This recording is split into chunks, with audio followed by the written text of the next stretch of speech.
Having gotten introduced to the concept of listing in HTML, let's now continue to code the rest of the design for our markup. The footer section is where we're at right now. That's this black or dark section right here. We're going to be using the same lists concept to tidy these up. Let's proceed to our code editor and get things started. As it stands now, we won't be needing this green section anymore. We just used it to get into an introduction of what HTML lists is about. So if we go to our code editor, we're going to comment that out so that it's no more on our web page. In fact, let's collapse it for more space on our screen. We'll now go over to code the footer thing. There is a semantic element called footer. So there's no point using the section or using a div and give it a class name of footer. We just go straight up and use the footer element. It makes more sense this way to search engines like Google and other archiving engines on the World Wide Web. We would now map out the layout for the footer section into boxes. This appears to be a top box separated by this borderline, then the middle box, which is bigger, and of course the bottom box. Inside the middle box we have 1, 2, 3, 4, 5 boxes, and 4 out of the 5 boxes contains lists elements. So these boxes I'm talking about, we're going to be representing them with divs. The top div, the middle div, and the bottom div. And then, in fact, let's go to our code editor to get this done. Alright, over here at our code editor, we're going to dot top, dot middle, dot bottom. Okay, that's the first 3 divs representing top, middle, and bottom. Let's reference our mockup to see what we have to do. On our mockup, you can see the footer has a background color of black. Let's get that coded over at our code editor. On the CSS side of things, we'll set the footer background color black. Let's see how that is represented on our browser. Good. This is the footer with a background color of black. That is done. We'll proceed to the next thing we have to do. Let's get our listing for the middle section done. You see, the first list has a subhead that says about us. We can represent that using a H3 or a H4. Let's use a H4 to represent this. Over to our code editor. On the HTML side of things, we won't just go ahead and put a H4 and the list. Instead, what we do is we'll use a div to group the H4 and the lists first. So there will be one div, second div, third div, fourth div, and a fifth div for this middle section. Let's go over and get that done. Here, we're going to dot about or dot us. That will be the first div. And inside that div, we'll now have our H4 that says about us. About us. Underneath the H4, we'll now have our unordered lists. We'll open it up. The first list item is contact HP.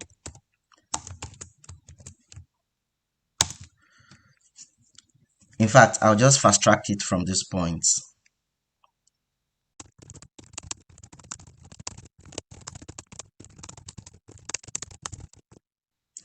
So that's our first div for the middle section. We'll go over now and code the second div. Let's call it ways or buy dot buy. Bring in our H4 that says ways to buy. Then underneath the H4 we have our unordered lists. First list item is call and HP rep. The second list Second list item done. Over to the third one. Let's reference our mockup. We can give it a class name of support. Dot support. That's the div. Inside the div, we'll have our h4. That is support itself. As you can see, that is the subhead for this list. Then beneath the h4, we get our ordered lists. And then our list items. The first list item on this category is download drivers. Download drivers. I'm going to fast track it once again in order not to waste your time as I type.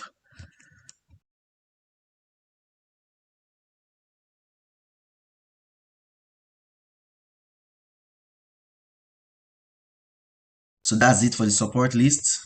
Over to the HP partners list. You can just give it the div a class name of partners.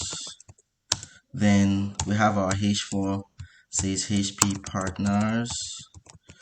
Beneath it we have our another list. Open it up. First list item there is HP amplify.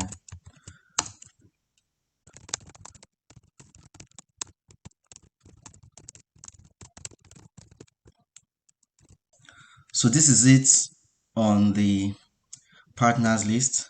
So we're done with the listing right now, the 4 lists categories we have here. Let's go over to our browser to see what we've done so far. Oh no, just a large expanse of black emptiness. Wow, what happened? Well, all the things we've been typing does not reflect on the footer section because the footer background is black and our text or font color is black. Let's get that taken care of by going over to our CSS side of things. On the footer side, on the footer declaration, we'll set the color to white. See what happens. Good. That's it all. Our list now appears in our footer section, but they are one on top of the other. That's right, because on other lists and list items are block level elements, so they get to stack one on top of the other. To get them to sit side by side as we have on the mockup right now, what do we do? Are you thinking what I'm thinking? Let's go there. Meanwhile, note that the H4 is white, the another list and list items are white in color, but in our code editor we only set the footer to white. That's right, the footer is the parent. The footer is the parent element of every div and every h4 and every ul and lis. So the color of white set on the footer cascades down to everyone. That's why it's called cascading style sheets or css. The white color cascades down from the parent all through the children elements. At this point, it's necessary for us to take care of alignment, by which I mean the internal padding should be taken care of to align with the x coordinates of our design. The internal spacing can be simply handled by setting the padding on our footer, which is the parent element for all these guys in here. Go over to our code editor and set a padding of that same 82 pixels. Good, that pushes them away from the edges. Fine. Next up, you will notice that our listings are stacked one on top of the other, which is quite different from what we have on our mockup right here. The listings are aligned or arranged side by side. So let's go get that taken care of in our code editor. Of course, that can be handled by setting the display property of the parent element to flex. What then is the parent element of these list items? Notice what we did was to give each of the lists their own div, because the div encapsulates the heading for the list and the list items. Good. So each list has its own div, each list has its own div, and the parent of all the divs containing the list items is the div with the class name of middle. That is the parent element for all these listing divs. So we'll go over and use the selector footer.middle, which means the div with the class name of middle inside of the footer element. We'll go over and set its display property to flex. The display property set to flex now makes the listings sit or arrange themselves side by side of each other. But notice they are all squished together. To spread them out, we'll use the justify content property you already know. Go over to our code editor and set justify content to space between. That pushes them all out to the extreme. Observe that our listings have bullet points to them, but in our mockup, there are no bullets. So we need to take that out from our web page. Go over to our code editor and style the UL. Let's just say footer UL, the UL inside of the footer. Set the list style to none. That removes all the bullet points.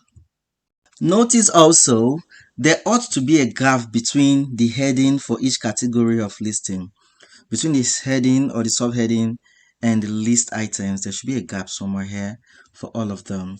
So let's go take care of that. Remember, this element is H4. Over to our code editor now. Let's start the H4. We start the selector with footer.middle. Of course, you know what this means. The H4 element inside of the div with the class name of middle that is in the footer section. We'll set the margin bottom pixels. Margin bottom of 15 pixels pushes or creates some kind of gap, which is appropriate enough for our purpose right now.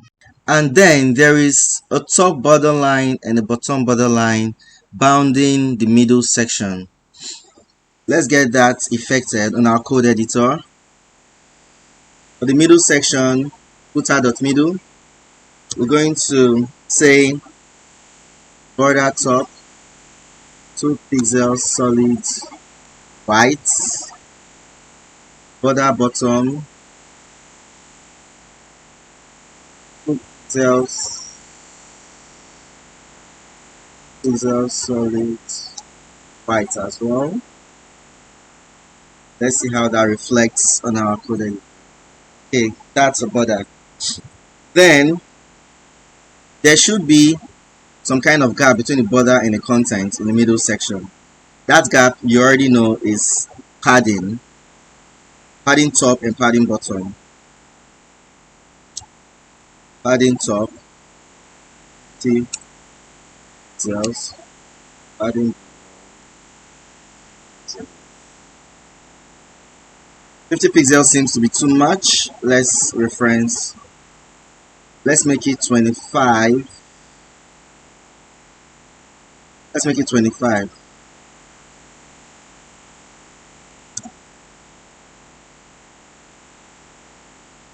Or rather 30 pixels. Okay. 30 pixels is alright.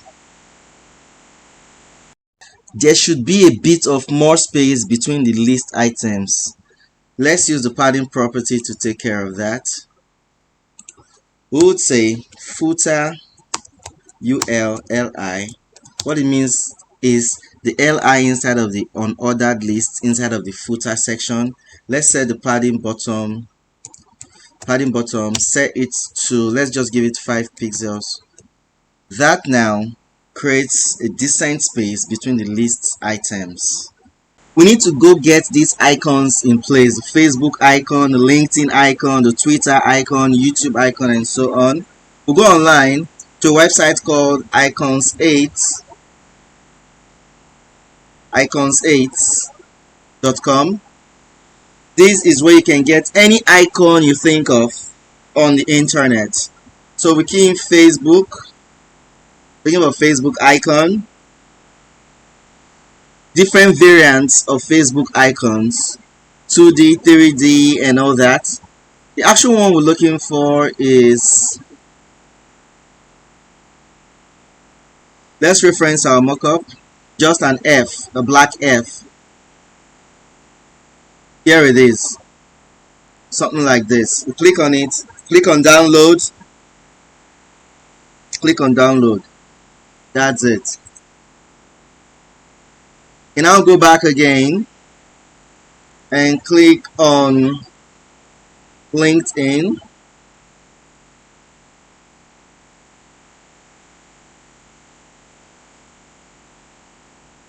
The black LinkedIn. Let's go with this one. Click on download. 30 by 30, 30 by 30 pixels. That's small enough for us. Click on download and you have it on your system. Next icon, Twitter icon. Just type Twitter in there. It shows up a black Twitter icon, the black bird. Click on download, 30 by 30 pixels. That's good. Click download. You have it on your system. The next icon, we're looking at Facebook. We're looking at, that's the YouTube icon there. YouTube. A black YouTube icon will do it for us. Go with this one. Click on download, 30 by 30 pixels. That's fine. Then you have it in your system. Let's just use Instagram to complete the last one. A black Instagram icon. Let's go with this guy. Click on download, 30 by 30 pixels once again. Click on download. That does it. We can now exit out of our icons 8 and go back to our code editor. Here to our mockup, for us to get this done, we'll replicate it the same way we did this guy with a subheading and a list of items. We're going to make a list out of these social media icons. Over to our code editor. For that, we'll set up another div inside of our middle section and say .sci. SCI stands for social icons. You could use whatever you want to as a class name. You could just go and spell social in full. Alright, you can just say socials in full. Then within it we would have our H4. What does the H4 say? Stay connected. Stay connected. Then our UL, we open it up. We have 5 list items. That's 5 LIs. LI. Inside the LI, we'll have an image tag because these are images. IMG inside our LI. For this, the first icon we have is Facebook. Facebook.png. LI again. Image tag inside of it. The next icon we have is LinkedIn.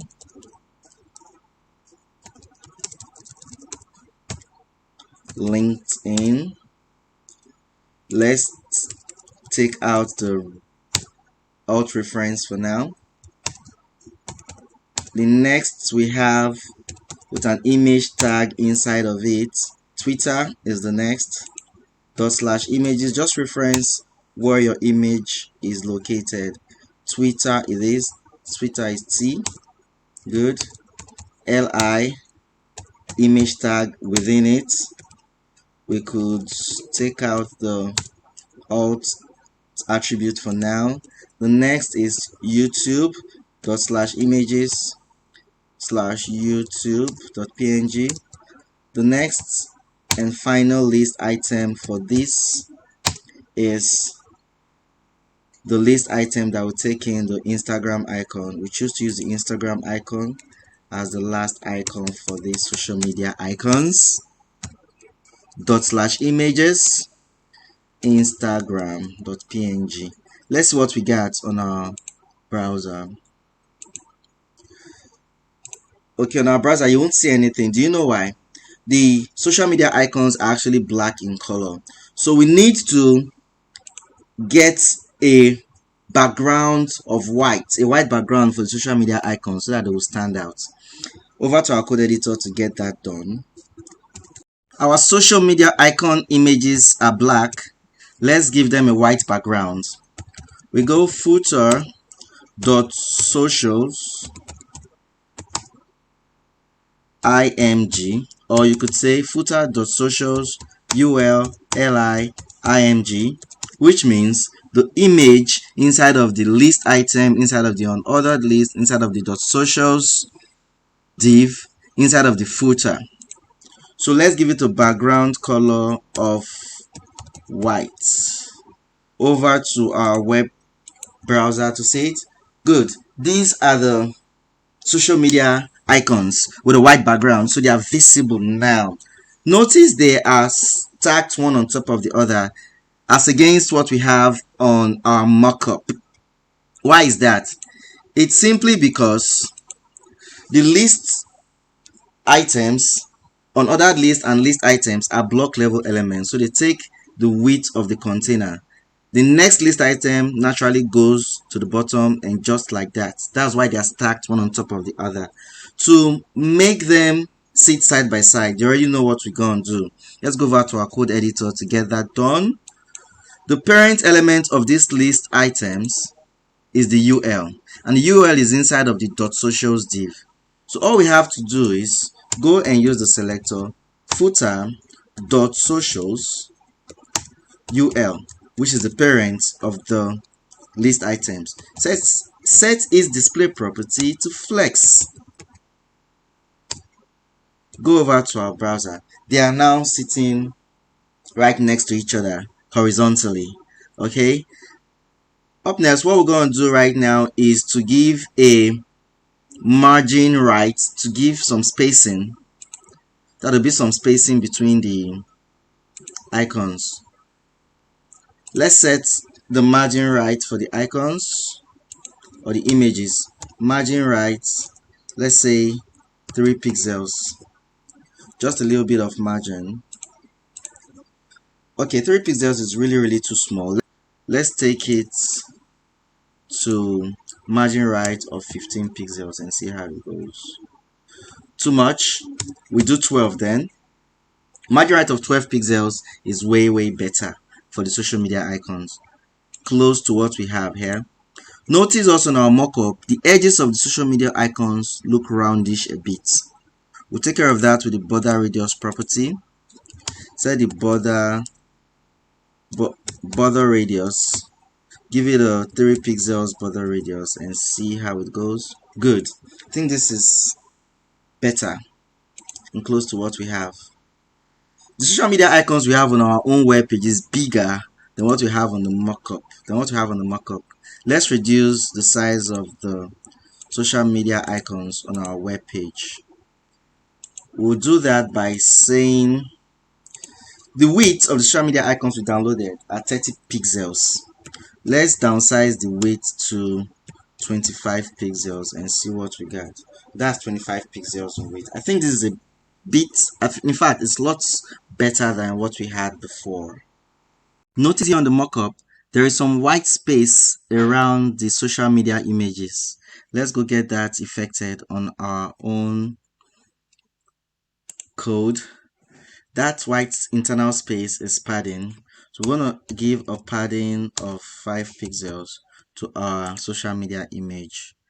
And that would make it, let's scale the padding down to 3 pixels. Okay, that's better. Some white space around our social media icon image. We can now have the middle section as it is because it's similar to what we have in our mockup. Let's go focus on the top section of the footer now. We go over to our code editor now, and first off, let's collapse the middle section. Good, now we can see the top and the bottom. Within the top, we'll just, in line with our mockup, have a paragraph in place. Paragraph. What does it contain? Country/region : Africa. Country/region : Africa.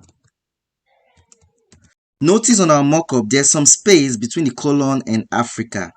However, on our web page, there is not much space. We could go over to our code editor and keep imputing space. Let's check our web page if that is done. No matter how much space we impute on our code editor, it will not reflect here. That's how it is with HTML. All we have to do now is to close out the space and instead wrap this Africa word, wrap it with a span tag. Good. Place the word Africa inside the span tag. Go back to our browser, it's still the same thing, but then we can get to style the span. What we'll do is, let's go to, okay, right under footer, because we're about to style the top, footer.top, the div with the class of top, p span. We'll set the padding left to, let's say, 15 pixels. We now have some space, but the space is not enough. Okay, so let's increase it to 5 pixels. All right, let's leave it this way.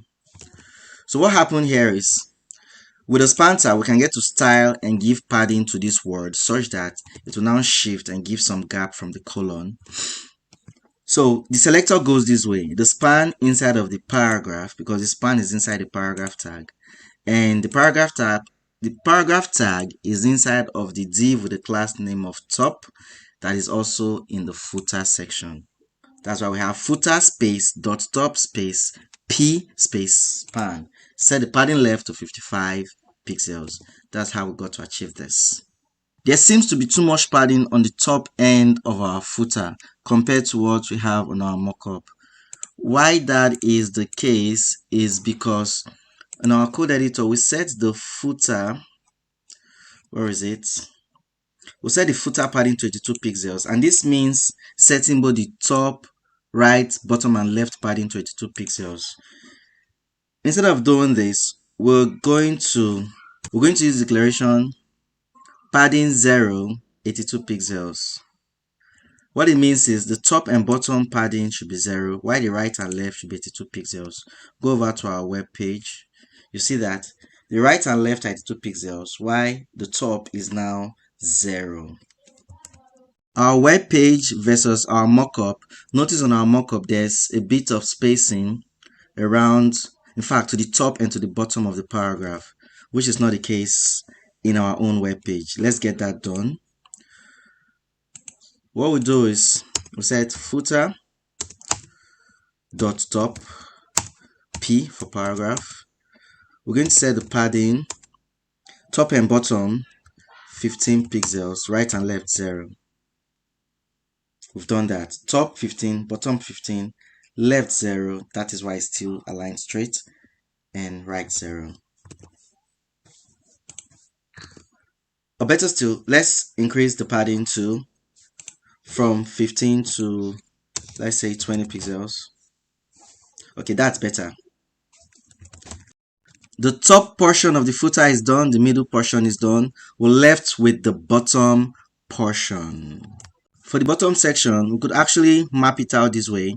One div for all these anchor tags or links, and then a paragraph to take care of this guy. Let's go. For the bottom section, a div, and then a paragraph beneath. For the paragraph, what we have is there is copyright 2022 HP Development Company.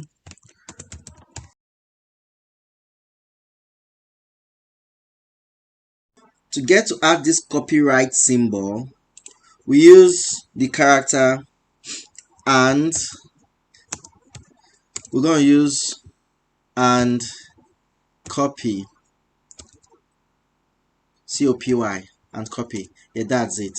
And copy semicolon. That is how we get to add the copyright symbol on our web pages. That's it right there. On our web page, there's something unusual I have just noticed. See, our bottom div, this is our top div, this is our middle div, and this is our bottom div. Our top div has the right proportion, the right sizing, height, width, and all that. Our middle div, the right height and width. But see, our bottom div is so big. From this borderline down, which means there's some styling that is intercepting or affecting our bottom div right here. Let's go back to our CSS and try to locate it. Remember, our selector is the div inside of a div with a class name of bottom. Do we have something like that up in our code? Yes. See dot bottom. We already styled dot bottom earlier under the project section. Let me show you. In the project section, there's a div with a class name of bottom. While we're styling it, we just gave it dot bottom without including dot project first. I don't know if you get what I'm trying to say. By saying dot bottom, this declaration means, or this selector means, anywhere you see a div with a class name of bottom, apply these styles. Apply a padding left of 82 pixels, a padding right of 82 pixels, a padding top, a padding bottom, and all that. And even whatever div is inside of the dot bottom, give it a height of 400 pixels, a width of, in fact, all of these now are affecting this, our div dot bottom inside of our footer. So the best thing to do, you have to be more specific about your selectors. That's where selector specificity comes into play. So based on that, we're going to change this selector from just dot bottom to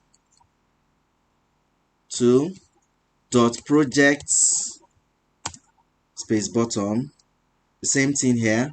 This is the bottom for the project section. It should not affect any other thing we're doing on our footer section. Dot project. It's a good thing it happened so that you understand the reason why we have to be more specific in our selectors. Dot projects dot bottom dot title box. Any previous dot bottom we have that is not in our footer, it belongs to the projects section. Good, that should be the last one.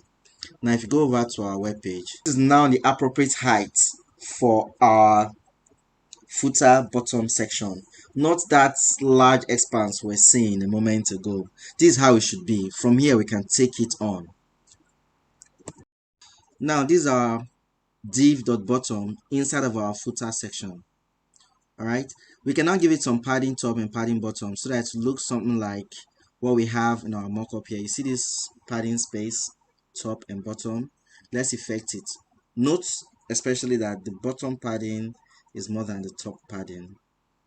Let's go to our code editor now to get that done. So our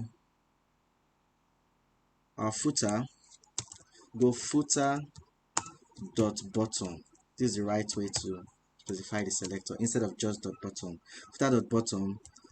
Let's do padding top of 20 pixels and padding bottom of 50 pixels. Alright, that's what we have.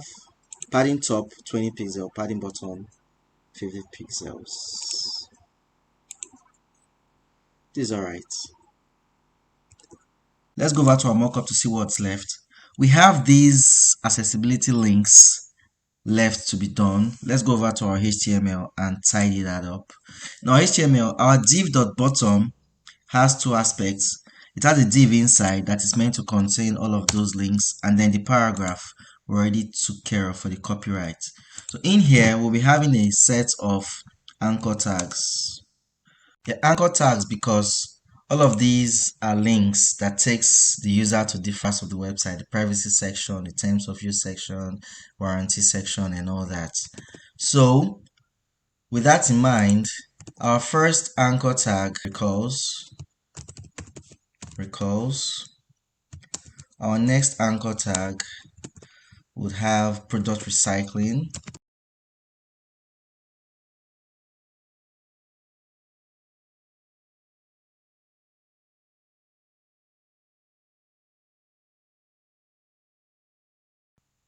So all of these is just a bunch of anchor tags. That's what we have here, all boxed into one div. Heading over to our browser now to see how this turns out. Here they are on our browser with the default link color of some kind of shady blue. Okay, let's go and get it styled to look more like our mockup. First of all, the font color has to be white. Let's get that done. We'll go footer, that's the bottom section of the footer. Anchor tags, yeah, A for anchor tags. Color, white. That's it. Color is now white. This doesn't really look good. The links are too close to the copyright side of things. We need to space them out a little bit. So let's go over and add some margin to these paragraph elements we use to constitute the copyright. We'll go down and say footer dot bottom P, which is the paragraph inside of the bottom portion of the footer. Let's set margin top 20 pixels.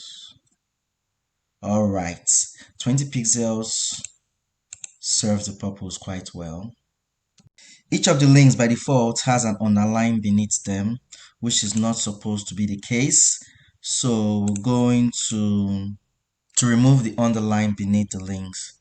So in our anchor tag that is within our bottom section, we set text decoration to none. The underline serves as a text decoration, but we don't need it. That's why we're setting text decoration to none. Go over to our web page now. The text decoration is gone. What next? Notice we have these bars separating each of the links. We can use a border right property to take care of this. So we'll go over to our anchor tags and set the border right 2 pixels solid white. See how it goes. That's the border of 2 pixels solid white. Notice they are too close. Let's first of all space them out a bit. We're going to set the margin right property 5 pixels to push them out away from each other a little bit. Good. That takes care of the spacing. Then for the internal spacing between the border and the link itself, we need padding. So we'll set the padding right property to 5 pixels as well. That does it.